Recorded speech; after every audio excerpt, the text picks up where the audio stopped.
This was a great model of being able to deliver excitement and messages by integrating the community that's here at this event and really representing what's going on here.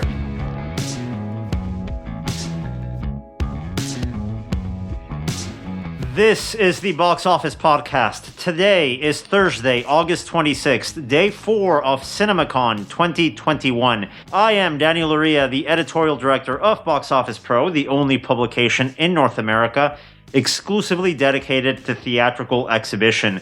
Joined once again by my co-host, Rebecca Pauley, deputy editor of Box Office Pro.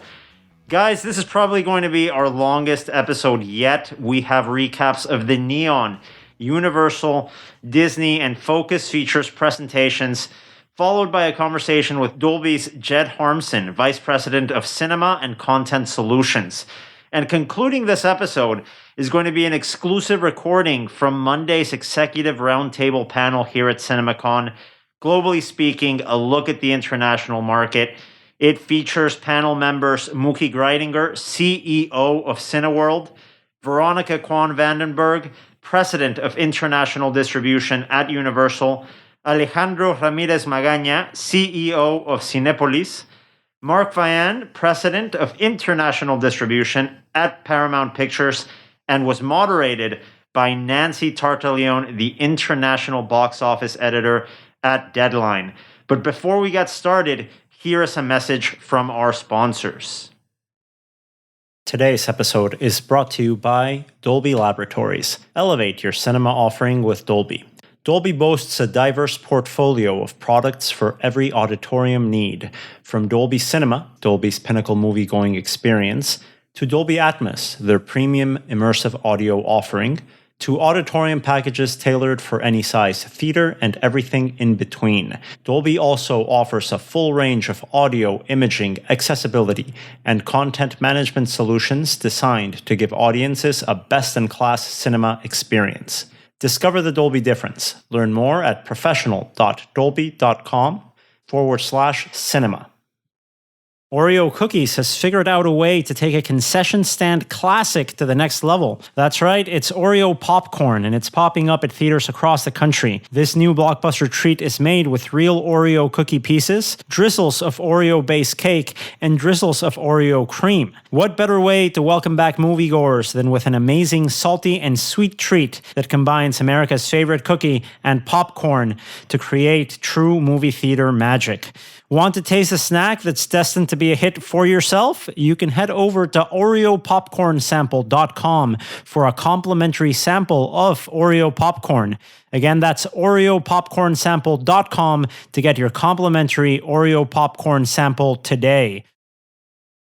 So let's start looking at the schedule. Rebecca, it's the last day of CinemaCon. What do we have on tap? We have a lot on tap, actually. It looks to be a very busy day and a very informative day, starting out with 2 8 a.m. seminars being held in the Palace ballrooms from industry groups. One of those, the National Association of Concessionaires, other, the ICTA, both forward-looking sessions looking at the food service and technology industries and the intersection between those areas and exhibition. Then we have some studio presentations still to come up. 10 a.m., we're hearing from Paramount. 12:30, a lunch panel with Paramount, Cinemark, and Marcus. The meals are always good at CinemaCon, but it does look like there's going to be a really interesting and informative panel there. And then 2:45, the final presentation of CinemaCon 2021, we will be hearing from Lionsgate. That feels appropriate to me that we started off with Sony, who are very dedicated to theatrical exclusivity, and ending with Lionsgate, with their Lionsgate Live series, very supportive of the Will Rogers Foundation. They're fitting to me, and I appreciate them closing it out. It feels right. Yeah, and I think we're all excited. This is probably the most packed day this Thursday, I think, the whole week, right? Oh, indeed. But before we get into today's coverage, let's look back at a very busy Wednesday here at CinemaCon. The day began with a breakfast from Neon, the specialty distributor, where we saw trailers from the Palme d'Or winner Titan, and a trailer from another title that actually debuted in the festival scene, Flea, which actually got a lot of great notices coming out of Sundance this past year. That's poised to be an awards contender. And then it closed with the first look of a scene from Chilean filmmaker Pablo Larraín. Spencer is the movie. It's starring Kristen Stewart as Princess Diana. We got to see a scene. I can tell you it has vibes of that style we saw in Jackie. I guess there's probably going to be a lot of DNA shared between these two titles. Yes, a cinematic universe of behind-the-scenes glimpses of perhaps misrepresented or, I don't want to say mysterious, but historically significant public female figures. So I'm excited for that cinematic universe to expand. And that's going to be, I think, a solid award slate that we're already seeing from Neon. So important. We spoke about this last year because the Academy Awards were pushed much further than they usually are. We didn't get a typical award season. This year, of course, with the return of the film festivals, it looks like we will. And it's great to see Neon come out with early looks at these titles. Yeah, Spencer is definitely one that I'm looking forward to. And following that, we had I don't really know what we'd call it, a Disney presentation. Of course, no one from Disney appeared at CinemaCon. They did do a presentation of Shang-Chi and the Ten Rings. Yeah, I was not able to attend that, meetings upon meetings as it goes at CinemaCon, but I've been hearing positive buzz about the film. Certainly do intend to see it on the big screen. I actually went just to see if there was going to be any introduction or a sizzle reel, something from Disney. I was really curious because, as we've seen from different distributors, they haven't brought executives in some occasions for these presentations, but they still put in the time to have a nice message. In this case, a curious detail, we had an introduction to the screening from Kevin Feige, the head of Marvel Studios, very influential there, with two of the film's stars. Disney executives proper? Not really. And understand in the background in this film, this is a theatrically exclusive title, the first Marvel title to do so.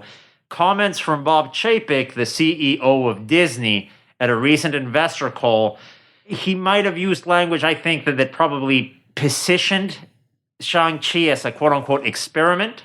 The film's lead star had, let's say, a public disagreement about that choice of words from the studio executive, and was very vocal about it on Twitter. You pair that with the last Marvel title to hit screens, that title's protagonist also seems to be having disagreements with the studio. Indeed. Over theatrical exclusivity. So I think it was a pointed detail that there was a message to exhibitors, and it came from the film's producers and two of its stars. Yeah, it's interesting to me. I wonder if, with Shang-Chi compared to Black Widow, one of the stars of that film is Tony Leung, who is a gigantic, huge star in China, and rightfully so. Something that we've been hearing about throughout CinemaCon, and that you will be hearing about in the International Day panel that we're presenting at the end of this podcast episode, is how Day and Date just has immensely affected piracy. So you wonder how that international angle came into play with Shang-Chi's release strategy. Yeah, a lot of things to keep in mind. So even though Disney really, I can't even say phoned it in because they weren't even on the phone, the filmmakers of Shang-Chi were, and they did put in the time to have a nice little video introduction. But let's move on to, let's really call it an opposite way of doing things. I think for the much better, really, here for everyone attending CinemaCon, the Universal presentation. Rebecca, we've seen a lot of great presentations. And we talked about this when we were talking about the challenge that Warner Brothers had in their presentation yesterday, being mostly in video.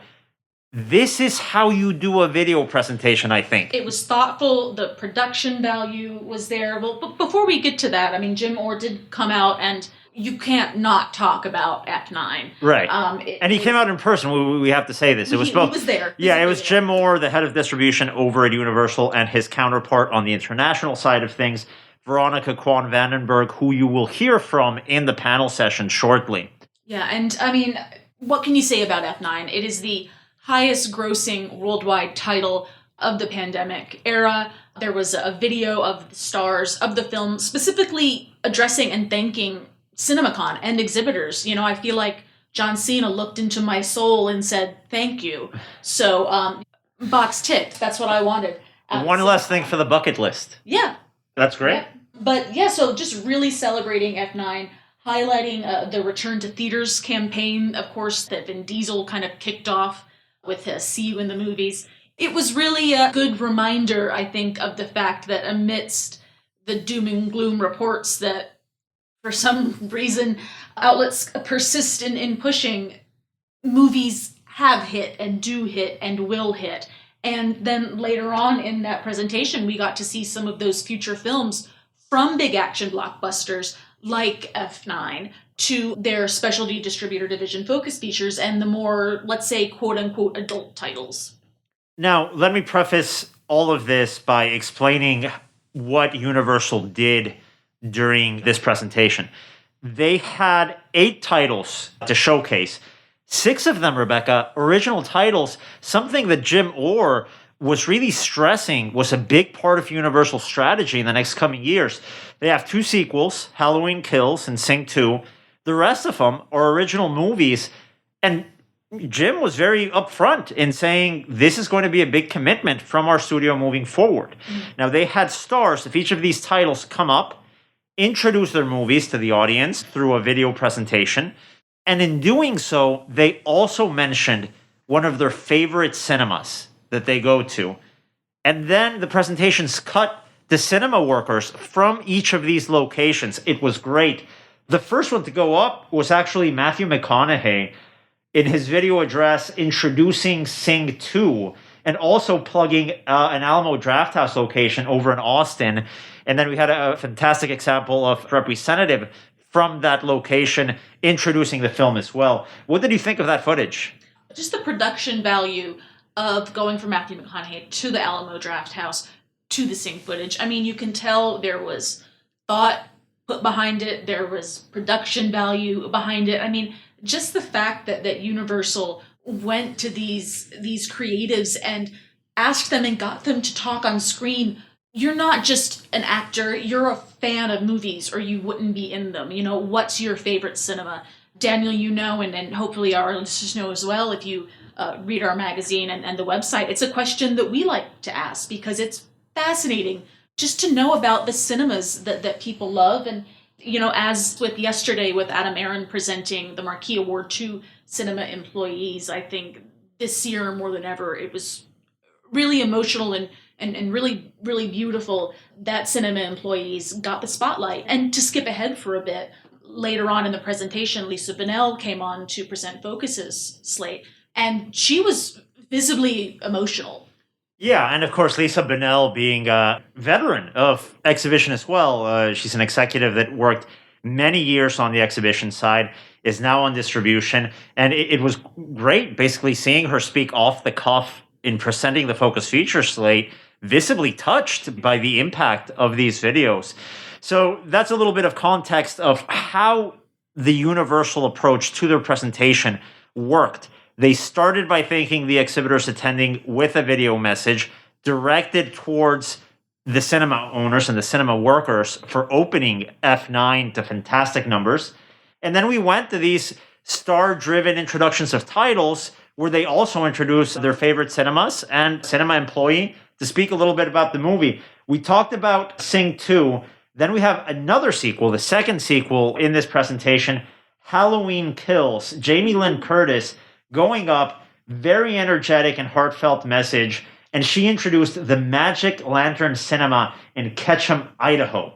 I mean, Jamie Lee Curtis, I mentioned the Lionsgate Live initiative that took place early in COVID. Of course, Jamie Lee Curtis hosted that. She's been vocal in her support of the cinema industry. You know, my favorite part about that presentation actually was the general manager of the Magic Lantern Cinema saying, "Oh gosh, she's a regular here, but I don't like horror films. They scare me. Here's the trailer, but I'm not going to watch it." It brought humanity to it. It was just really personable and lovely. And the movie looks great. Honestly, I'm going to buy my ticket as soon as tickets are available to be bought. It looks scary. And talking about scary movies, the next movie that came up was a Jason Blum production, The Black Phone, starring Ethan Hawke. Ethan Hawke went on screen in one of these video presentations and introduced an employee from the Princeton Garden Theater in Princeton, New Jersey. You're a resident horror geek, Rebecca. How do you feel about this Blum title? I feel like Ethan Hawke looked creepy as anything. He said reading the script got him to break his sort of unofficial no bad guys rule. Throughout the Universal and Focus presentations, we didn't really get any new title announcements or release dates. They were all things that we'd had on the calendar before. But there were several new trailers exclusive to CinemaCon and seen for the first time by this audience, and this was the first of those. It looked incredibly creepy to me. And then on the other side, next up, we had Lupita Nyong'o to kind of throw it to the Regal Cinema in Atlantic Station in Atlanta to introduce, well, for the staff at that theater to introduce the 355. That's a film that trailers have been out. It's been pushed back several times. What was your reaction to that footage? A female-driven global spy thriller? Looks cool. It's a great cast. Lupita Nyong'o, Ban Ban Fing, Diane Kruger, Penelope Cruz. Yeah. And also some dudes. Yeah, and also some dudes somewhere in the ensemble cast. It looks like an interesting title. I responded to the footage that we saw. It's always hard to sort of gauge between the buzz and the hype and the marketing materials. But this is something that I think definitely stood out in the presentation. Mm-hmm. And that leads us into the next title that we had here. More of a romantic comedy, I think, a solid romantic comedy with Jennifer Lopez coming on screen. And she went on and said she was so excited to sing on screen for the first time in this movie since Selena. I didn't realize it had been that long. That's Can you insane. believe it? Just wasted opportunities not to do it. And I'm glad that we get to have her sing on screen now after all these years. Her presentation where she kicked it to an employee from the Bronx Showcase Cinema in the Bronx Grand Concourse. Of course, Jenny from the block. Honestly, watching her just professionalism and the energy that she presented and expressed for this film. I want J-Lo to direct a movie. I think she should do it. I think she's going to do it one day, and I believe in J-Lo director supremacy. And this is going to be a Valentine's Day release. You have a very interesting supporting cast here of actors that have a lot of traction with Hispanic audiences. This is going to be the big screen debut of Maluma, who is a pop star in Latin America. This might be one of those sleeper hits. I think there's a lot of potential to this if it's marketed properly. That's a big if. I do wonder that the first proper post-COVID Valentine's Day, I mean, we'll have to quiz Sean Robbins on this, but I think that could be a really good corridor for box office. Yeah. You need to have these different titles come out, and we haven't really seen too many movies like this, right? Mm-hmm. So it's good to have something like this on the schedule. And next up, we had Jake Gyllenhaal coming up on the screen and speaking about his next film, Ambulance, which is directed by Michael Bay. And he mentioned the cinema that he brought up was the AMC Village in New York City. That's a cinema I've been to it several times. I'm sure you have as well, right? Yeah. It's like, oh, yeah, there it is. What did you think of this title?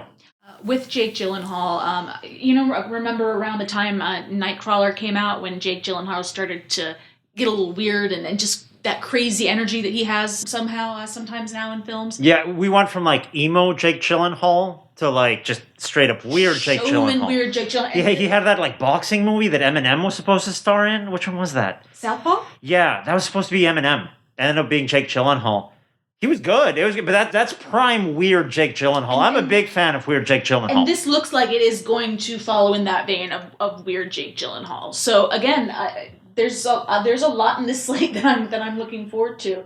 Yeah, I really liked of this title. There was a lot of like vibes of Michael Mann's Heat. I know it's a cliche to bring up that title every time we talk about a bank robbing movie, but it's so influential. And there's just a lot of that DNA in the footage that we saw. I'm actually excited to see this one. It's a February release as well in 2022. Odd timing on the calendar, but from the footage that we saw, I'll probably give it a shot in theaters. Yeah. And this was another trailer that we had never seen before, exclusive to the CinemaCon audience. Same for the next film, an animated film called The Bad Guys. Actually, this movie, not yet done. Some of the animation, was in work print. It still looked quite fun. And that film was introduced by In the Heights and Hamilton star Anthony Ramos, who voices a character in the film. That was my favorite moment of the whole presentation because the theater he kicked it to introduce the film is my theater. It's your local theater in New York. It's my local theater that I walk to and I'm 20 minutes away from. So I was like, oh, yay, it's the Nighthawk. It's the Nighthawk Prospect Park. So and you know what? Let me interrupt you real fast. Do you remember your first byline at box office? It was a profile of the reopening of this theater, the redesign of the theater, because it used to be called the Pavilion, and it was famously the worst, most disgusting movie theater. We have to say it was in bad shape, but the Nighthawk team, they went in there and really renovated it. It's gorgeous now. So yeah, I thought of you when I saw that footage. Not only is it your local cinema, also your first byline for this publication. Yeah, I was really excited to see it, and I didn't realize that, actually, so thank you for reminding me. And next up, we had a film where we actually have seen footage from this movie. It's a movie that's actually coming out really soon. Ben Platt starring in Dear Evan Hansen. A lot of musicals coming out over the next few months. I think this might have been a new trailer, I'm not sure. He did kick it to the Landmark Theater in LA. He described, LA born and bred, and as such, you go to the movies. He really came across as having a love of that cinema-going culture. No, it was a great presentation. I love the way that Universal was able to bring in the excitement of what this event is through a video presentation. And it's something that I always keep on mentioning it this week. I was really curious to see how these studios were going to tackle this challenge. I can tell you, Universal passed in flying colors. Mm-hmm. This was a great model of being able to deliver excitement and messages by integrating the community that's here at this event and really representing what's going on here. Mm-hmm. Wonderful job, I think, from the Universal team. Huge congratulations. And of course, that leads us into their specialty division, Focus Features. We mentioned their head of distribution here, Lisa Bonnell, live in person, introducing the slate. We had 4 titles. We had 3 and then an extra one at the end. Mm-hmm. Let's start with the first one, Last Night in Soho, Edgar Wright. You had a back and forth with Edgar Wright on Twitter very recently. Oh, I'm trying to get him to write something for us because Edgar Wright is famously, vocally, a gigantic supporter of movie theaters. And I mean, Lisa Bonnell said every director of the 3 films whom she asked to do a video introduction immediately said, yes, we're going to do it. Even though the 3rd director hadn't even finished his movie yet. We'll get to what that film is, but it was still in production. So Edgar Wright is a huge proponent of the movie theater business. Scott Pilgrim versus the World was put back into theaters over the last year for its 10th anniversary. And his upcoming film, Last Night in Soho, it has this kind of psychological thriller murder and mystery vibe, which is new for him. Stars Thomasin McKenzie and Anya Taylor-Joy, both amazing actresses. Yeah, this is one that I'm really looking forward to. And it's one that has a lot of posters around CinemaCon. So I think there's a ghost in it. I always say this. It's one of my few maxims I have. If there's a ghost or a robot in it, it's worth watching. Mm. It might not be good, but it's worth watching because there's a ghost or a robot. Mm. Why wouldn't you watch something with those things? Seeing these presentations and seeing these posters, it feels so nice to see the marketing machine rev back up because over the last few months, films have been coming out, but the marketing has understandably given concerns about Delta in domestic and international markets. It's been muted, but it is looking like these studios are ramping up those marketing efforts, which I'm really pleased about. And then the second film that we had from Focus, from the legendary Kenneth Branagh directing Belfast, about Belfast, the 60s, a family. Again, this was the first time we had seen this trailer. Daniel, what was your response to it? First off, when I saw Kenneth Branagh, I was taken aback because the last time I saw him on a cinema screen was in Tenet when he was doing that absurd accent. It was great to see him again in this context and with him playing himself. Yeah, I think it's going to be an interesting title. Again, you need these more grounded films, these dramas that really Focus is known to do and known to pull off. Belfast, I think, is going to be a solid option for specialty audiences. Mm-hmm. Something that Lisa Bonnell brought up in this presentation, 18 films that Focus Features has released to theaters since the start of the pandemic. I honestly didn't realize it had been that many. And it's specialty titles. It's adult-driven titles. Those are the hardest to find right now. Usually we're seeing cross-quadrant movies, maybe some family titles, some horror movies, action flicks, right? Focus, 18 specialty titles since the start of the pandemic. This is going to be an additional one. Promising Young Woman, one of the major horses in the Oscar race last year, and won an Oscar. Yeah. So Belfast, I think, plays into this overall slate and strategy that Focus has. And that leads us into, for me, one of the most exciting filmmakers working today. Agreed. Robert Eggers. I'm a big fan of his first film. His new film that he's currently shooting, The Northman, a Viking drama. What was your impression of the footage we saw that no one has seen? I don't think that I could say what my reaction was, because my reaction is just an extremely excited and riveted facial expression. And Lisa Bennell made a specific point to say, they're still in production on this film. They're still making this film. But Robert Eggers was like, yes, I will put together a trailer for the CinemaCon audience. He hasn't finished the movie yet. And you couldn't have told that from the trailer. It looked visually stunning. You know, it's reuniting him with star Anya Taylor-Joy, The Witch, Willem Dafoe, who's in Eggers' The Lighthouse.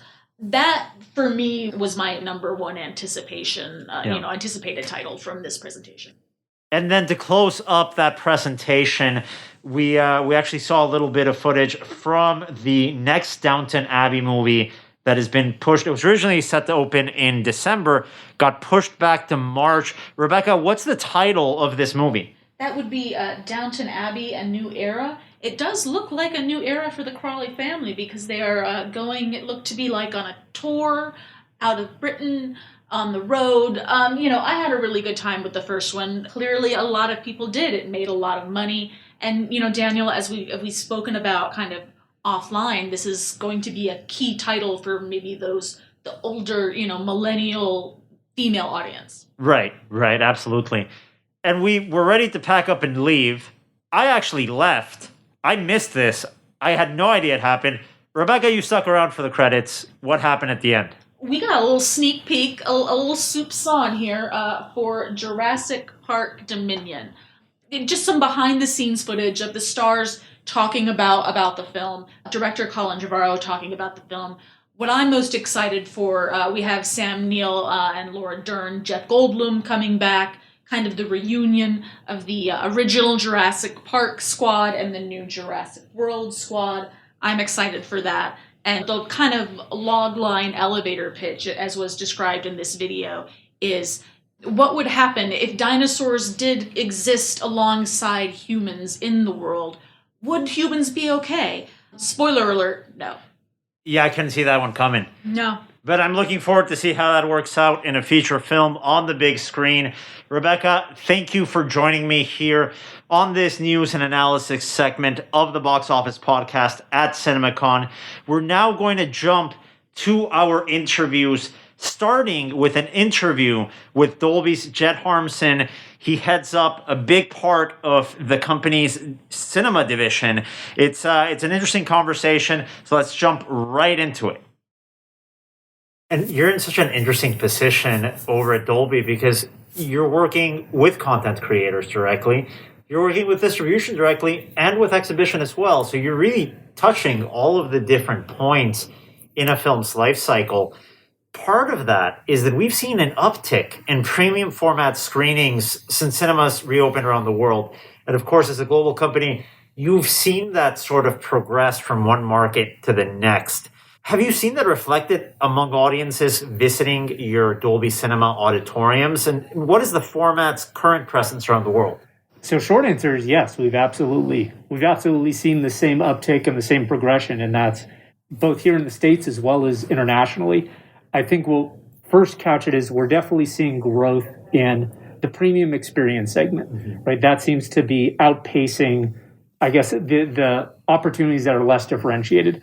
And so for us, that's where we think the industry is going, is to increase differentiation, because we believe consumers are very eager to get back, but it's our responsibility as an industry to deliver what they pay for. We need to deliver something that is head and shoulders above and beyond what they've been able to get in their home or on mobile for the past 18 months. And we're very well positioned for that. That's what we do with Dolby Atmos and with Dolby Cinema. Dolby Cinema obviously being our ultimate movie-going experience. Mm-hmm. So specific to that, we have over 450 locations that are currently open or committed, spanning 27 global exhibitor partners, and I believe it's 14 countries.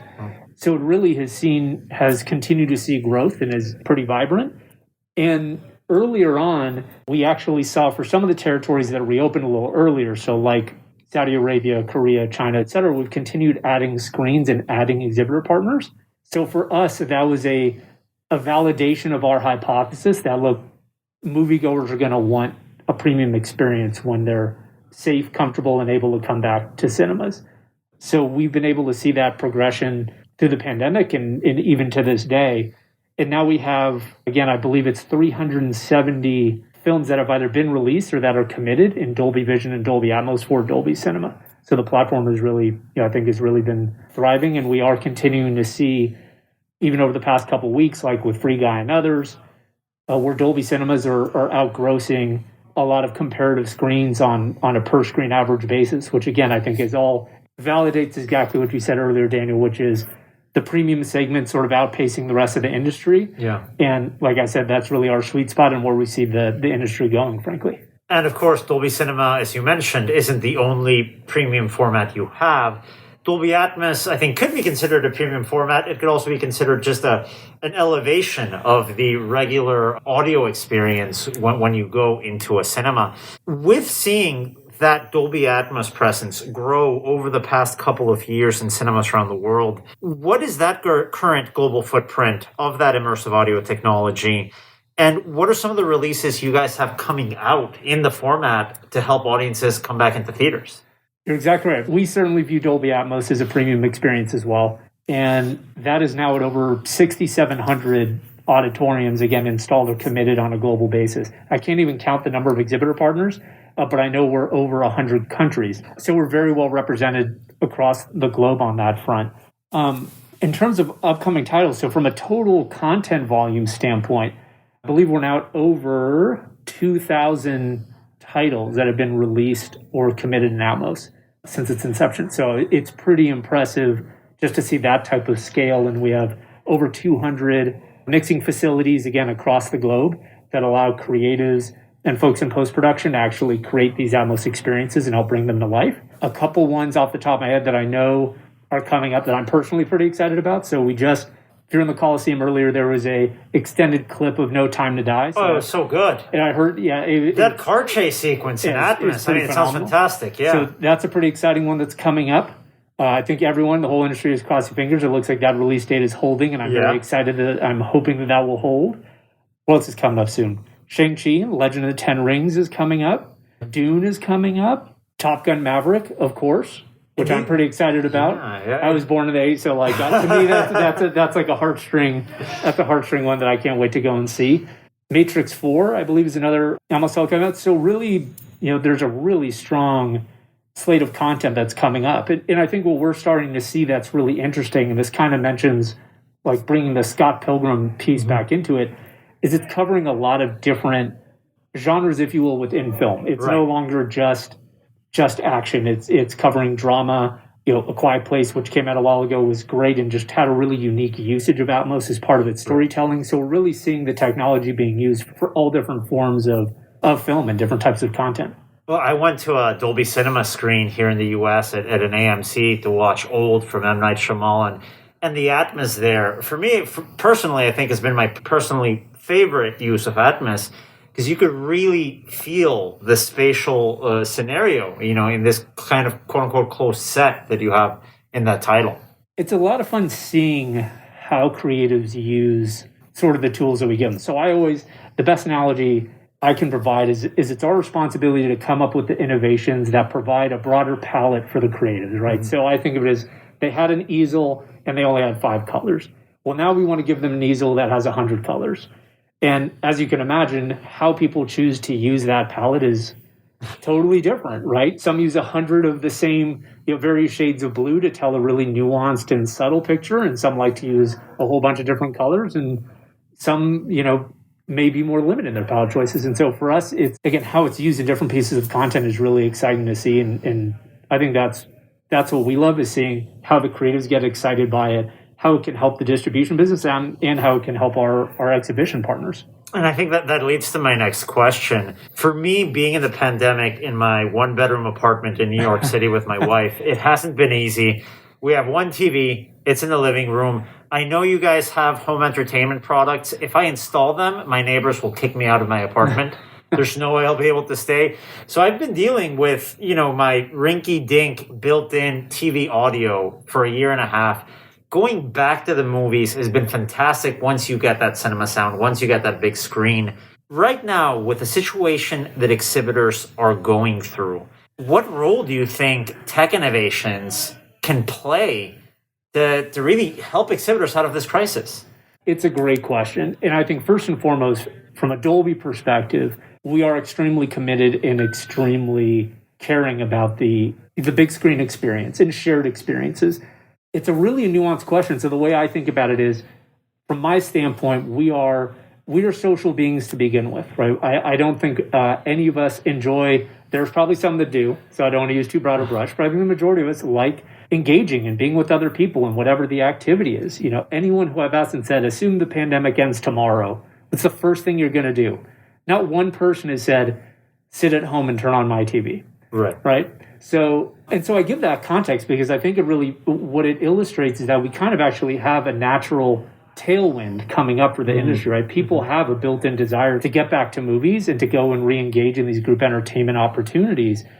I think our responsibility as a collective industry, and Dolby is a constituent of that industry, is to make sure that we're delivering on, not just delivering and exceeding their expectations, so that when they go back, it's almost a reinvigoration of, now I remember why I love doing this so much, and I need to keep going back to it. And part of it is technical innovation, right? I think what we're doing in Dolby Cinema and with Atmos in terms of immersive audio, high dynamic range imagery, brighter brights, blacker blacks, more colors, all of that helps the moviegoer, brings them closer to the story, and just delivers an overall experiential impact that, from my standpoint, can't be had anywhere else. So that's, from a technical standpoint, and even though we made a lot of progress on those fronts, it's still, if you think about how long it took for 5.1 to become fairly ubiquitous, et cetera, we're still fairly early in this development cycle. So I think those are really unique technical innovations. At the same time, I think there's going to be, for the lack of a better description, some business innovations. There's obviously been a lot going on around windowing and is it going to remain exclusive? Is it not? Is it going to shrink? And we'll all find out where it falls. My personal opinion, and it's nothing more than that, it's nothing I can substantiate, is that I think exclusive windows will persist, but it's likely they're going to get shorter, and I'm sure distribution is going to want to have options and flexibility. And I actually view that as an opportunity for, again, as an industry and for exhibitors to think about what are alternative content forms and other genres that we can start bringing in, whether it's music or esports or other gaming events or even episodic. Like, I think about how awesome would it have been if we had, a week exclusive of The Mandalorian, or pick something like that. Just a great, amazing piece of content that I absolutely think would have translated incredibly well to the big screen experience. So I think continuing to push the boundaries of making the experience better, more visceral, and more deeply engaging the consumer is a better direction. Allowing exhibitors to have flexibility about how they program their spaces, and same with distribution.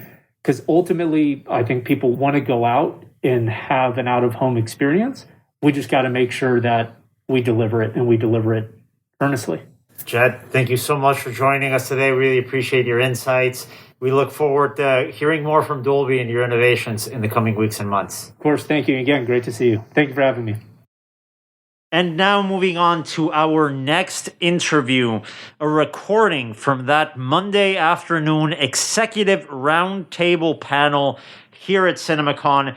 Thank you so much to the CinemaCon team for making this available to us. So without any further interruptions, please enjoy this exclusive roundtable presentation directly from CinemaCon 2021, and we'll see you again tomorrow for the final episode of the Box Office Podcast from CinemaCon. Thank you, everyone, for being here. I'm really quite impressed for the fact that we have a little bit of a lower international attendance. There's more people here today than there were 2 years ago at the international panel.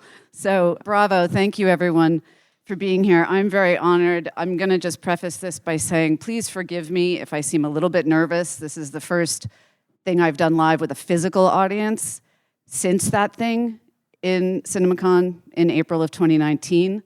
And folks on my panel and some of the rest of you who know me in the audience know that for the past 2 years, my only live physical audience has been my dogs and my cat and my donkey and my sheep. So this is quite different. If anybody feels like barking or braying or meowing during the panel, if I seem a little nervous, that would put me at ease. In any case, it has been a long time since we've been here, and a lot has changed. When we were here in April of 2019, we were about a quarter of the way through what would go on to become a record year at the global box office with over $42 billion, $30 billion of that coming from international, also a record.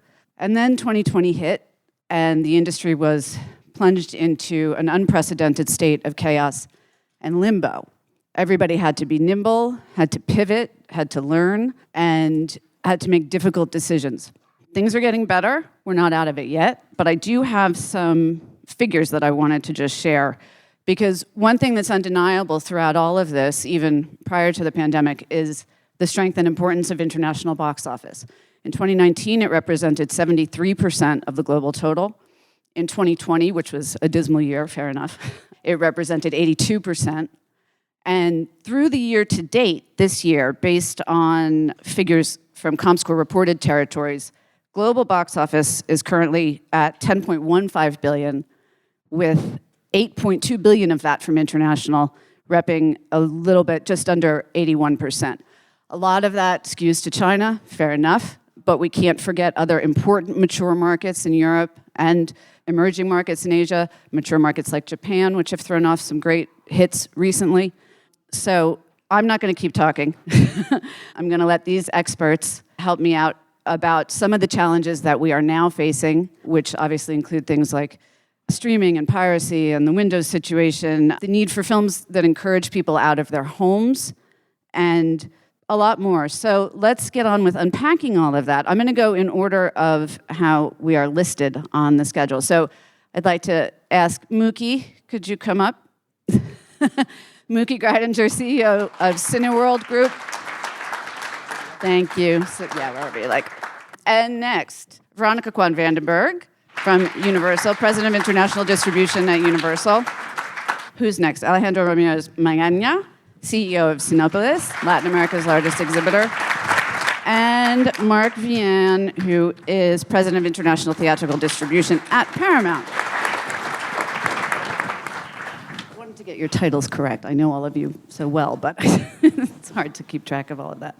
So I wanted to just start by diving right in. It's been a rough time for everybody, and there's a lot of hand-wringing going on, but I don't think anybody sitting here is really too terrified of the demise of the theatrical business, or doesn't believe that it will survive. Am I right? Okay. And especially also with so much growth potential still out there, so many markets that still have room to grow. But what I wondered for my exhibitors here, what is the current concern level over the potential of increased dynamic windowing as studio platforms continue to expand globally?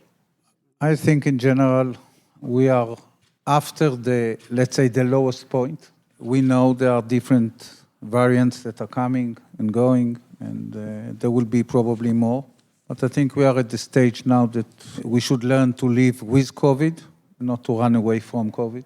And I think altogether, if we look at the numbers, and I think we have a very good example just from the last weekend, and that we saw a movie which is holding very well when it gets a window. I think that we should be optimistic looking at the lineup which is coming from the studios in the coming months. and altogether things will settle.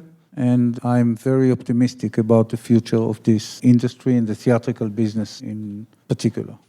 Yeah, just briefly, I just want to echo what Mooky said. I think a prerequisite for people to go back to cinemas is for them to feel safe and that their loved ones are safe. So as we finish this third wave, and hopefully, with vaccination, and some experts predict that it will become an endemic thing, like an illness, like a seasonal flu, and we'll need to get, boosters once a year or X number of months. I think people will definitely come back. I think we did a survey in Mexico, and one of the top things that people said that they missed during the pandemic is going to the movies. So, and we've seen it that when the contagion rates go down, people come back to the movies in big numbers. And I think, the windowing experimentation that we've seen, throughout this period, which is understandable given the unpredictability of the whole pandemic, I think a lot of lessons have been learned during this period that we can, I'm sure, will come out in this discussion, which I think I still firmly believe that a window of exclusivity of some period for a film in cinemas, I think that's the model to maximize the return for a film. I think a lot of experimentation has been going on and may continue, but I think a lot of lessons are there, and I think we can talk about them, that have to do with, even things like piracy. Sure. I think you said you had some interesting figures out of Mexico on piracy. I mean, you guys, both of your studios have released giant theatrical-only films in the last couple of months between F9 and Quiet Place 2, and there's also been some dynamic windowing domestically. And one of those issues that comes up with that is piracy, because as soon as you get something on a high-quality streaming platform, then there's a pristine copy out there. Mooky, we've talked about that before as well. What has been the studio experience on that? Have you seen an impact from that? Well, in terms of F9, we took a release strategy that was tailored to each market depending on COVID recovery, and that was really important, in terms of maximizing the box office grosses internationally, which is why we had multiple territories go out weeks before domestic. So based on that, it was really important to protect the movie against piracy as best as we could, and we put additional measures into place in each of those markets to make sure that we were maximizing the film theatrically and protecting it as much as we could. At the end of the day, we were really pleased to see that the piracy levels were relatively low.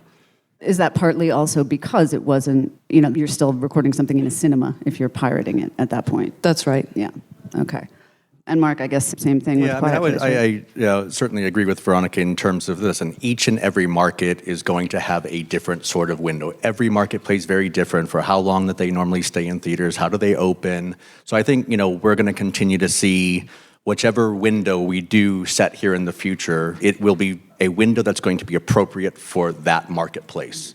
And then when it comes to the piracy, yes, certainly, we saw piracy, and listen, we still have 8 markets to release on A Quiet Place because those markets are still not open. So certainly piracy will affect those types of markets. But yeah, because it was not on a streamer, we obviously had a different type of quality of piracy on that. So speaking to that, Alejandro, do you want to maybe talk a little bit about what you... Sure. It's one very influential journalist in Mexico, Gaby Mesa. She has about 220,000 followers on Twitter. She's a film journalist and an influencer. And she just asked a very simple question: how did you watch Black Widow?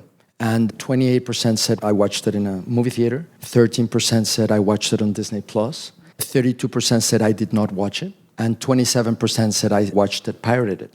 If you only take the numbers, if you exclude the people that did not see it, means that 40% of people that saw it pirated. And that's a lower bound because people are usually reluctant to reveal that they saw it pirated. And it's 25,113 respondents. So it's a big survey, over 25,000 people. So that gives you a clue of how bad piracy is in emerging markets when you have day and date releases, because now you have a pristine copy available on minute 1 and in all available languages. In the past, and this is something we were talking with Mooky over lunch, they had to do camcording to get the languages of each country. Now they get all the languages in one go and in a pristine format. So evidently, the pirates are making a lot of money with these day and date releases.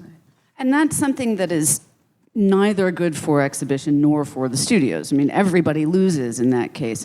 So throughout this, how has the nature of your relationship between distribution and exhibition evolved or changed? We've talked about this a little bit in the past. Has the pandemic created new opportunities? We've definitely found a lot of opportunities to be in greater partnership throughout the pandemic. You know, it's been a difficult time for everybody in the industry, and we feel that communication during this time has been absolutely key to all of our success. And we've worked together hand in hand in the UK on a PVOD deal and different things that we've been discussing throughout the business. How do you feel about your relationship with the studios right now? I think everybody understands the relations between exhibition and studios is a partnership. At the end of the day, both sides need one another. We're working together, and the balance should be found. And I will go back for 1 minute to the piracy just to conclude what Alejandro was saying. And we were all debating between ourselves and the studios, I think, is how many people we will lose to the home entertainment when they go day and date. But nobody really imagined that the big losers here are both of us, because we lose to the pirates. Because we were saying, okay, we will lose 20% of the attendance, 30% of the attendance in favor of Disney Plus or Paramount Plus or whatever. But this is not the case. The pirated is a loss for the studio and for us. And this is going into numbers because of the high quality. And my guys have showed me that the minute Disney Plus shows a movie in the US, after 2 hours, there is a full pirated copy in China. Piracy have no borders. It doesn't matter where Disney Plus operates. So I think the piracy is the thing that will really turn the thing in a way that we will have a window, not as long as it was, but together with the studios, as Veronika said, we are discussing, we are having, and we are also testing. It's a new reality, but I think we are getting there, and we will have the new normal relatively soon, maybe early 2022, that will be similar with the studios and the exhibitors, because you can't give a different exhibitor a different window in the same country, and you can't give the studios one studio with 10 days and the other studio with 40. So it needs to be something that will be the new normal, and I think it's going to happen soon. How do you feel about that, about the partnership between exhibition and distribution in the studios? Listen, everyone's backs are against the wall right now. And this is a time when you could, in theory, everyone could be fighting for themselves. But I think the important thing is, as Mooky said, it is a partnership. And we've had really tough conversations about some of the issues going on, but we've all kind of come and met in the middle, and we're trying things that we haven't done before. And having that happen during a pandemic is, I think, it's just an amazing sign that shows what kind of partnerships we really do have, because we're all fighting for the same thing. We want to get people back in cinemas. And that's what we're doing, and we're understanding each other, we're having those conversations and finding a way to move forward. Something actually slightly positive to have come out of this whole experience. If you could say there's a positive out of this, sure. And Alejandro? Well, no, I agree, with my fellow panelists have said. I think at the beginning of the pandemic, we were all saying, we'll get through this together. We didn't know how long this would be. So at the beginning, I think we were communicating constantly and saying, we're going to shifted a date and everything. As this started becoming longer and longer, then we started hearing of movies going to streaming platforms, films that were being sold. And of course, it's very disappointing for exhibitors. But on the other hand, it's understandable because everybody's trying to survive in this environment. It's very difficult. So we're glad that of the 25, large titles that we had scheduled for 2020, only 6 got sold to streamers, and most were kept, for 2021. Few have moved, to 2022. But there's been a dialogue, like everyone else said. There's been a dialogue to try to, work things out and to try to, survive and learn together, but also cooperate in this very difficult environment. Yeah, it sort of feels like at the beginning things were very tense and everybody was so scared and there was a lot of rhetoric and whatnot. And then ultimately you just say, hell, this is going to continue. We have to work together. So I want to talk with you guys. This is really for everybody, but in terms of dating, because international, it's become, particularly recently with what's happened in Australia and opening and closing and some of the other markets, feels like whack-a-mole to a degree where, on Monday, a market is open and you have a movie coming out on Friday, but on Wednesday, that market shuts. Or part of it closes down, or 65% of it closes down. We've all experienced it. Yeah. So, and same for exhibition. I mean, how are you dealing with dating going forward? What is the is it an hourly basis? Is it a daily basis? How are you kind of projecting? And how are you working with the individual markets? Because every market is different, so. Yeah, it literally is on an hourly basis. I mean, it's hugely challenging for all the teams around the world. You know, we have to continue to be nimble and look at every single situation and assess each development market by market. And I think one of the big things that's been really important to us is the partnership with our agencies to make sure that, you know, we have a lot of flexibility there, that we can lift and shift campaigns if we need to. Working very closely and hand with domestic to make sure that we have some sort of a global strategy that makes sense. And again, just going back to the F9 discussion, that was a huge discussion that went on studio-wide in terms of, does this make sense to go out 5 weeks before domestic, you know, in a market like China and Russia, for example. And at the end of the day, also working very closely with the filmmakers and then hand in hand with exhibition. But it's been very challenging, and we've learned a lot in the process. Can you give us an example?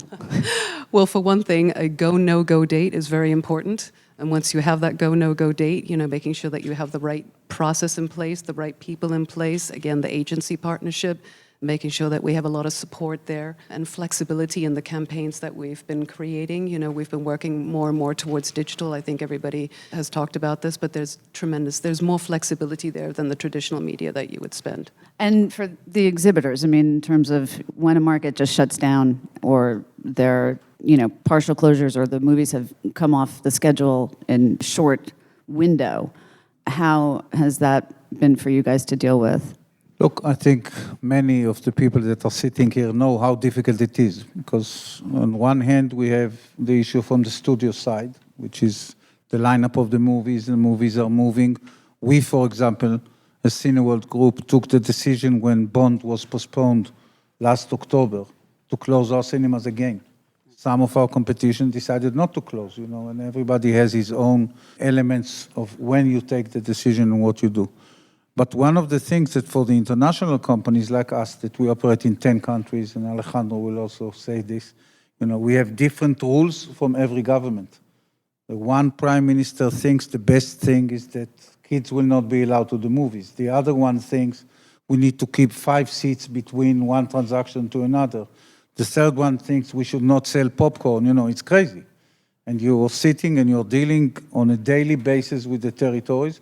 Now it's quiet down a little bit, and now we are almost with no restrictions in most of the countries, so it's good. But at the peak, it was a disaster because it was every day changes, you know. So if we not allowed to sell popcorn, do we close the cinemas or do we open them? We're not doing this and not doing that. It was really very, very frustrating. The studios on one side. But altogether, things are now relaxing. I think that almost no restrictions. There will be coming now a wave that we will need to show a proof of vaccination, probably in many of the countries, which at the beginning will create some chaos. I'm saying this from the experience we have already in Israel. But at the end of the day, it's not a bad thing. And it will create some stability to the situation. And as I said earlier, you know, how to live with the COVID is something that we will need to learn how to do. Talking about the changing of the schedules and the jockeying around and all of that, from a studio standpoint, I guess from everybody's standpoint, but how difficult has it been to kind of maintain momentum? Because we've had so many stops and starts. And are you seeing, because I don't want to continually talk about the past, but are you seeing there is a light at the end of the tunnel, I suppose? But have you learned, what sort of lessons have you learned from this stop and go? And how much does that affect what you're looking at, say, 2 years down the road? The one thing is dating. Thankfully, it's not stressful any longer. Listen, I think Veronika used the perfect word. You have to be nimble. That's the buzzword. You have to be so nimble in everything that you do because every single week it is changing. And depending on the mixture of markets that are either open or closed for a few weeks, you have to make decisions on that far enough out before you hit that go, no-go date. Right. So you can, you know, start your campaign and to make sure that you're giving the movie everything that it deserves. You know, is there anything to learn? There's not, because you're constantly evaluating on a weekly basis. You're seeing the updates of whatever country is open or closed, and you just have to roll with that and then figure your strategy out. And then, you know, let's say you have 3 weeks before you really have to make a decision. In that 3 weeks, so much will have changed from the 3 weeks out that you just have to continue to assess it on a weekly basis. And that is the best thing you can possibly do. Plus, you're looking at what other movies are releasing during that time. Could you have the marketplace to yourself? Do you take that risk? So you're constantly looking at those aspects in order to make the best decision. Okay. I would just add to that, you know, I mean, It's a long game. You know, we're releasing movies over many, many months and sometimes over the course of the year, and we just have to be patient and see what makes sense market by market. But it really is a long game. And what has been with the, market by market and whatnot, in terms of, right now we have Southeast Asia, except for Singapore, closed. I mean, what kind of impact has that been for you guys? Well, it's an extremely unfortunate situation. The Southeast Asian markets have been some of the worst hit by COVID, and, they're some of the strongest emerging markets, in the past, especially countries like Indonesia and Malaysia and so on, and the Philippines. And there are also markets that have been, in terms of their cultures, they have been very strong movie-going cultures, so it's very hard to predict what's going to happen over time. It's going to take a while for them to come back. But I do believe, as we've seen in other countries, when people come out of lockdown and they love going to movies, they will come back, and these markets will recover. Well, I was going to say, specifically with Indonesia, which was really, really growing and has such a massive population to serve, how much of a setback for those markets that were emerging, that were really coming along, and then had to be shut down. Do you expect them to get right back up and going? I don't think anybody gets right back up and going again these days. It will definitely take time, but I do believe they will come back. Yeah, I can add something on South Asia and Southeast Asia. For instance, in the first opening back in September of last year, of the 19 markets in which we're present, India made the fastest recovery. So India had the highest productivity of all the 19 markets, and it was doing very well. And then, of course, the Delta variant arose in India. So it was the first country to shut down all over again in April, and we just opened again in August. So we were shut down from April to August.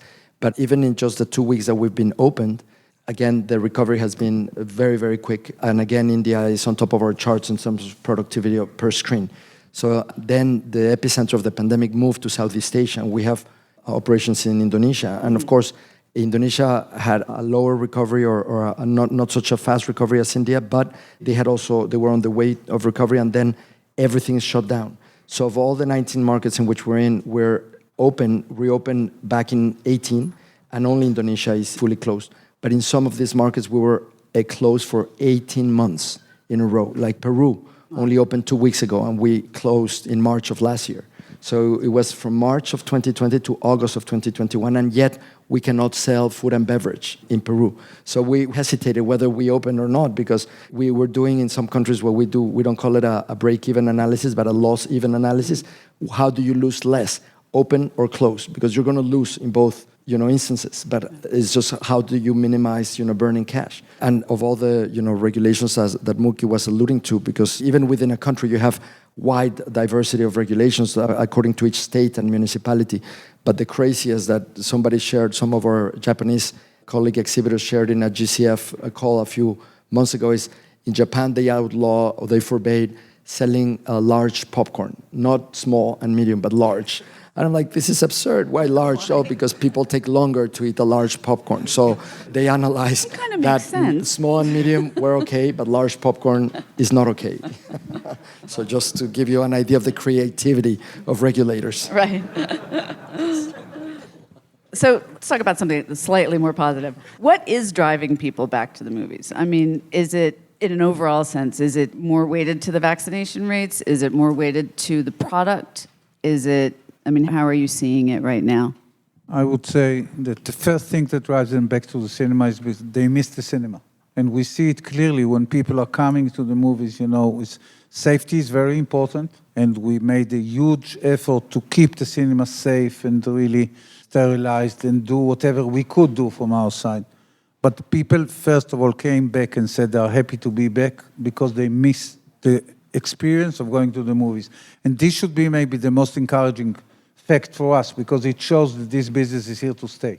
And the other things, of course, are having an influence. And someone many, many years ago said to the exhibitors, you are as good as your next movie.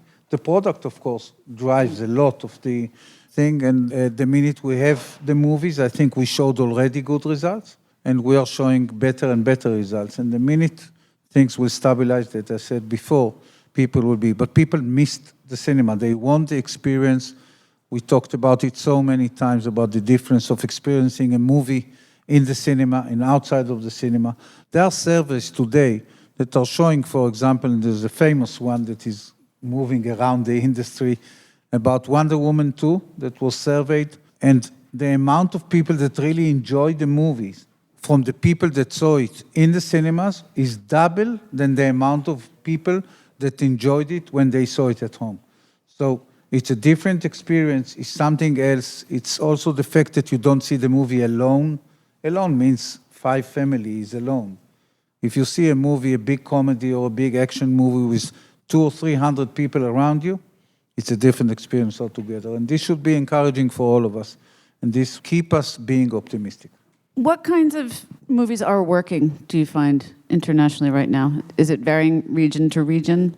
I'll tell you what's working in Latin America. In Mexico and other Latin American countries, for instance, horror is working very well. The Conjuring 3, Mexico was the #1 market outside of the US. And it did $17 million box office versus $21 million of the previous Conjuring. So almost, very close. Then A Quiet Place 2 did very well, $6.7 million of box office in Mexico compared to $7.7 million of the previous one. The Unholy did very well, above $6 million too. And The Purge, also Forever Purge, worked very well. And of course, the big action blockbusters, Fast 9 and Godzilla vs. Kong are #1 and 2 films in the entire Latin American region, in every single market. And the films that have suffered a little bit more are more adult content and family content, because what horror and the action films have in common is that they appeal to a demographic of 18 to 25-year-olds, which are the most adventurous. They don't feel a lot of fear about not being vaccinated yet. But family films and more adult films have suffered more. We saw some glimmers of success with a few family films like Cruella, which is not only families, like all audiences, but Cruella did well. Space Jam did okay. And now I was just telling, we were talking with Paw Patrol, did very well this last weekend. It was the #1 film. The puppies on. Yes. So it was the #1 film in Mexico this weekend. Right, of course. And Paw Patrol, we were talking about this too. It was kind of funny because France has been having this issue with the health pass. And, because you have to either show a negative test or that you've been vaccinated. And yet you guys were #1 on your opening weekend, even taking out a local movie in its second weekend that was anticipated to be a huge film. So is part of that, is that because it's skewing to younger kids who don't have to be vaccinated and they're going with older people who are vaccinated? Yeah, that is part of it, obviously. I think, listen, in France with the health pass, the first 2 weeks of the health pass were a little bit shaky. The audiences were not returning really in the numbers that you thought. But I think that they've gotten used to it, and they're they're honestly one of the best cinema-going audiences in the world, and they wanted to, really come back. So it made more people get vaccinated, which was part of the goal, from the government. I think it's really starting to pay off. But Paw Patrol certainly has really played great for that young family, and they don't have to have the vaccine yet, or they can't get it yet. And I think parents felt either they're being so pestered at home to get out and go to the movie that they said, yes, well, let's just go.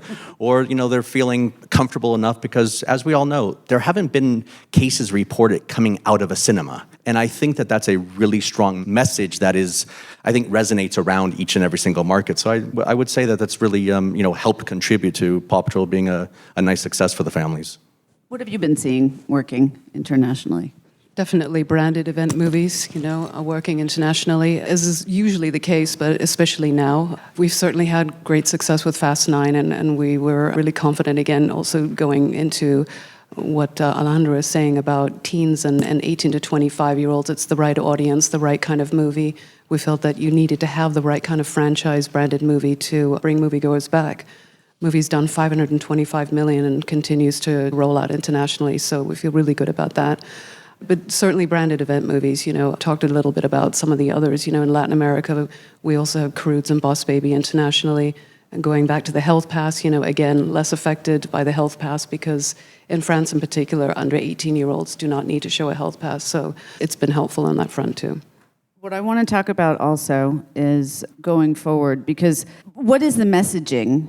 Mark, you brought up a good point about no COVID cases having come from the cinemas, but going forward, the messaging to really resuscitate this business, what do each of you believe that is, and how can exhibition sort of enhance the experience and eventize the experience for audiences? Because that's sort of a perennial question, but I think becomes more important at this point.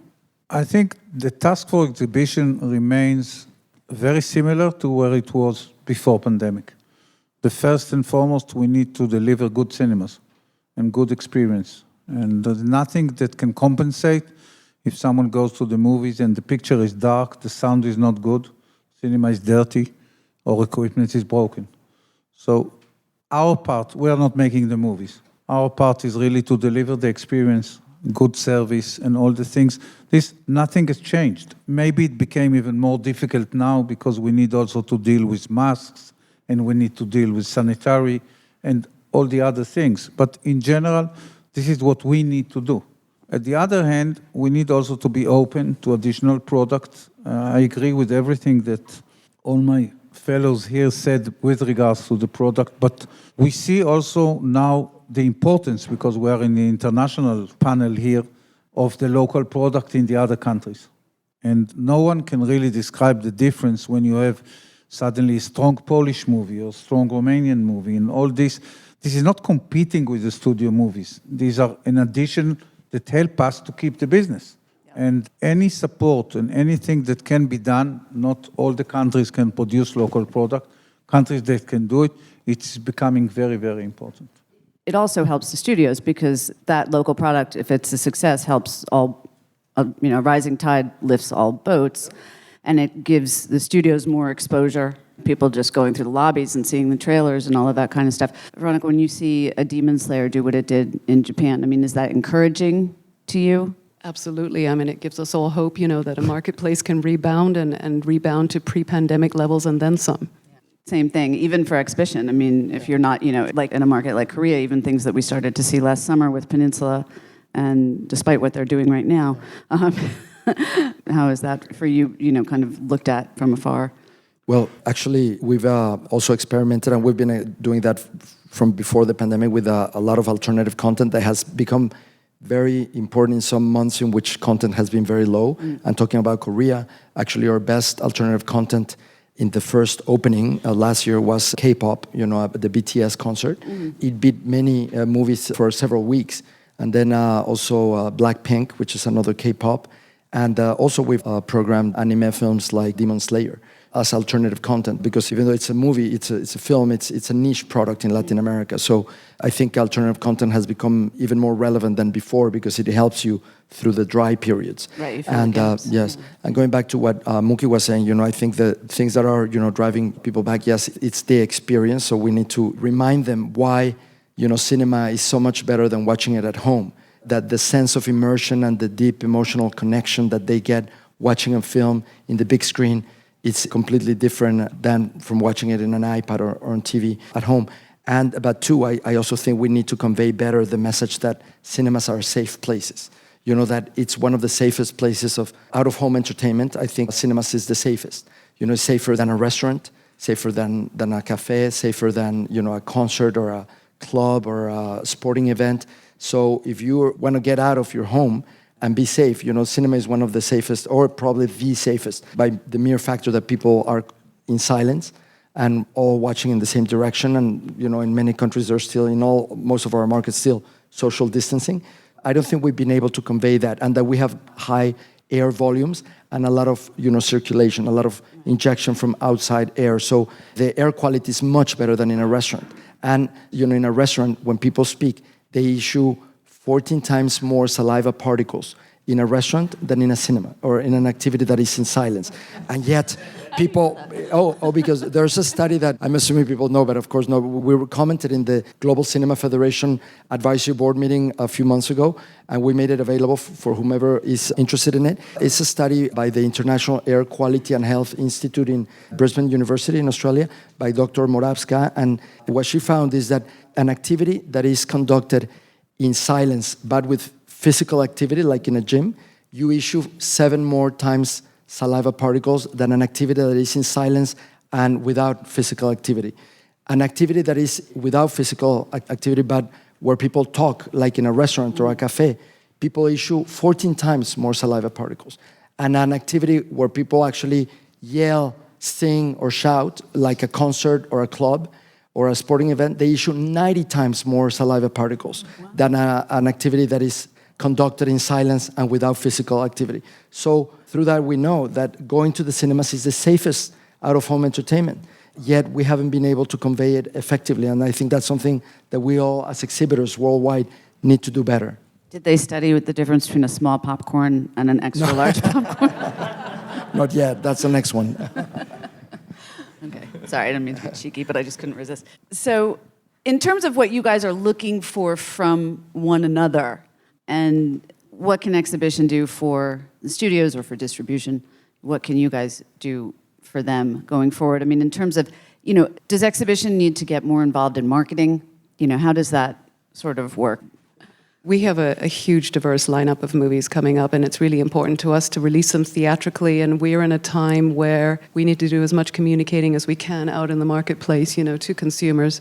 We have the opportunity to work together on campaigns to bring moviegoers back. These have been successful in the past when we've been dealing with piracy and markets being affected at different points in time. And now more than ever, it's an opportunity for us to work together and do those kinds of things. I also think, as I was saying before, our partnership, I think, has really, really grown. We've become much closer. And I think what exhibition is offering to distribution right now, when it's, talking straight to their loyalty club members, they're taking every extra step to try to make sure that the communication of whatever movie is releasing that weekend is front and center. And they have done an amazing job at that, which obviously on top of our marketing campaign, along with theirs, that is how we're really pushing audiences to get back into the theaters right now. But it is that partnership, again, that is more solidified, and we're working closer and closer together. And we need it right now. This is what we need for us to be doing. And you've got loyalty programs. So how have you seen the uptake internationally, sort of in the UK and whatnot, since everybody's come back? I think one of our strongest tools are the loyalty programs, and we have two levels. One is what we call the regular, the points one, that you register, but we get the data, and this is very important, not only for us, but also for the studios. And the second level is what we call the unlimited offer. In various places, it's not only us doing it, but it's also very, very important, and this is really a possibility to allow people that love the movies and want to go to see many movies to get it in a way which is discounted a bit, but not discounting the people that are going only once in 3 months or whatever. So it has a sense in it, but it's a great marketing tool. And I agree with Veronika and I agree with Mark. The goal is the same. We need to have footfall inside the cinema, and we should work and do it together. And today, the social media gives us a lot of new direction. Almost every week, there are new things and new ways to reach the audience, which are not only the classic TV spot or the ad in the paper, which do not almost exist anymore in all the other things. So we should work together and really work in the international. I think what is very important, and we talk to Veronika, we talk to Mark from time to time, is also the US movies, which are driving this business, having most of their PR from talent point of view done in the US. It's very easy to get a movie star into NBC or CBS or Good Morning America or whatever. Much more difficult to get these guys to appear on the French TV or even England. I'm not talking about small countries, but it is very, very important for us. The world is becoming smaller on one hand, and on the other hand, the international business is more than 75% now, I think, of the business. So it is crucial really to have this work together about how we promote and how we market the movies. And that's something that obviously couldn't be done in the last year and a half because nobody could, the big junkets couldn't travel and whatnot. But it's true that when we used to pre-pandemic, when we would, I'd speak to you guys before a weekend, release and say, where's the talent been?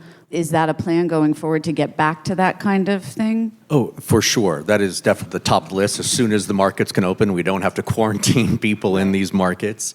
But, certainly during this time, we've been doing from Zoom calls with talent, a lot of phoners that we've been doing to try to get at least as much coverage as we possibly can, considering the limitations. But it does make a big impact when somebody goes to a market. 100% it does, yeah. And certainly on the international side, when you're dubbing movies and you're using local talent, you can utilize them in territory, and we don't have to rely on one smaller group of actors to try to service the entire world. You can actually do that market by market.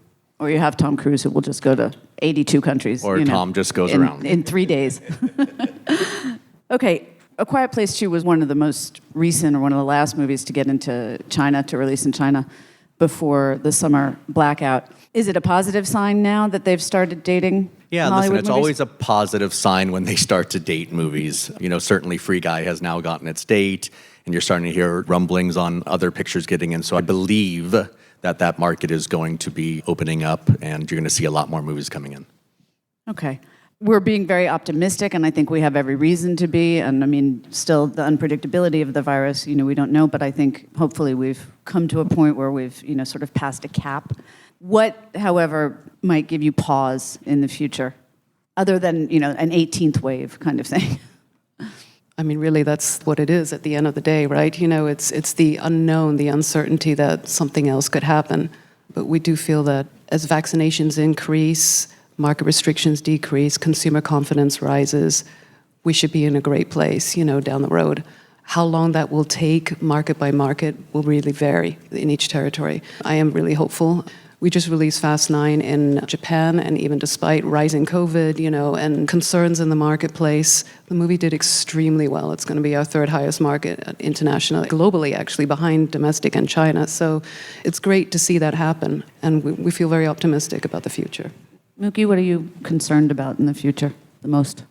I think we need to get into a regular phase, and I will not say, I'm concerned because after the last 24 months, I would say, if somebody say he's not concerned, it would sound relatively stupid, And if you told me 2 years ago that this is what is about to happen, I would tell you that can't happen, something like this. So we need to be concerned. We need to think ahead. But I think we are on the positive direction, and we are now on the way to come back, to learn, to live with it. Someone mentioned to me yesterday in a talk, there was a huge Spanish flu that was pandemic in 1918. 50 million people died in this pandemic only in Europe. Most of them were in Europe. And the world went through with no vaccination and with no medical that we have today, We have huge science behind us. The vaccination is there. Medicine probably will be found at a certain stage. So we need to be optimistic. Concerns, we need to think about everything that can happen. We need to be ready. Don't tell only us, it's also our banks, our lenders, our landlords, we have a huge list behind us. But in general, I think we need to be optimistic, to look at the last quarter of the year. Great product is coming, and 2022 looks great. I think that I'm less concerned today than I was 6 months ago. For sure. And you guys? Anything other than what your colleagues have said? No, it is. It's listen, with on the positive, with the vaccination rates really quick, especially internationally, quickly they're rising, which is a great sign. It means people are going to be that much more comfortable. Economies are going to get back open quicker and rebound quicker, which then allows for people to go to the movies and enjoy life again. And that's what people ultimately want to do, get out there. So I'm very optimistic. But of course, always in the back of your mind is, what is there the next wave? What is going to happen in the fall? That you're constantly looking at this. And again, it ties back to everything we've been talking about. You got to be really nimble in what you're doing, how you're thinking. You got to keep planning and replanning and replanning and replanning. And that's ultimately what we do. But yeah, the scary thing is, what is the next variant that's going to hit, and how is that going to affect us? I agree with everything that's been said. I think we need to be cautiously optimistic. But we had a small it was epidemic in 2009 with the H1N1 flu that started in Mexico, and we didn't know how deadly it was going to be, so the government shut down everything for a week, and then it took us 5 weeks to recover, and we thought it was devastating. It ruined our results for 2009. When this began, that was our only reference point to an epidemic. And so we thought, well, this can be, instead of 1 week shut down, 10 weeks shut down. We thought 10 times more, that's fair enough, and then 12 weeks of recovery. We never in our wildest dreams did we imagine that a year and a half later we would still be with countries that were fully closed.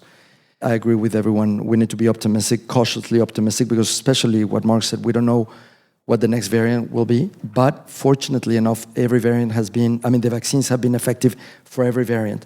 The Brazilian variant has not been discussed much, but it spread like fire in South America in this last spring. So the shutdown in South America came first, especially in Brazil and neighboring countries, because of the Brazilian variant. And yet, movies are back open in Argentina and Brazil and Colombia and even Chile and Peru that took over a year and a half to reopen. And people are starting to come back. So I think, as Mooky said, the scientific advances are such that I'm confident that this third wave, in my view, is the last wave. I think after this, we will, people also, the vaccination efforts in most even developing markets. I mean, there's, of course, a lot of, markets like in Africa and some markets in Central America that still have very low vaccination rates. So we really need, or those countries really need to work and increase because the variants can arise anywhere. The one arose in South Africa, one in Brazil, one in India, so they can arise anywhere. So that's what we need also to think about how, the international community can help developing countries vaccinate their population. We're all thinking about the booster shots in the developing world, but a lot of countries have not had their first shot yet. So I think we also need to think about that because the variants can come from anywhere. Okay, and what about sort of an overall return to the cinemas, return to the levels of 2019? I mean, I don't think anybody ever expected 2020 to reach 2019. It was just so stratospheric. But we didn't expect at the same time what happened in 2020 to happen, for it to be so low. Mooky, you're very bullish on the last quarter of 21, and you've told me you see 2022 as maybe not 2019 levels, but pretty close. How's everybody feeling about that? So we end on a positive note. I grew up in a house that I'm a third generation in this industry. And I grew up in a house where every 5 or 7 years someone would come to my father and will tell him, cinema is going to die. TVs will kill you, then the video will kill you, then the DVD will, whatever. And my father said to me, when anyone come and tells you this, your answer is next year is going to be the best year ever. So 2022 probably will be the best year ever. So we need to wait and see. And I think this is what we need to believe. We never know what the movies will be. And we never know who is the sleeper and who is the disappointment and what is going. The lineup for 2022 looks great, but we need to push COVID a little bit more to the side, and then it will be a great year. 2019 was amazing. 2020 on the paper was a great year, but what happened have happened. 2021 also is not going to be. I think that if we will learn to live with COVID, not get rid of COVID, but if we learn to live with COVID, with vaccinations, with all kinds of safety procedures and all this, 2022 could be a very good year and might take us back to 2019 numbers.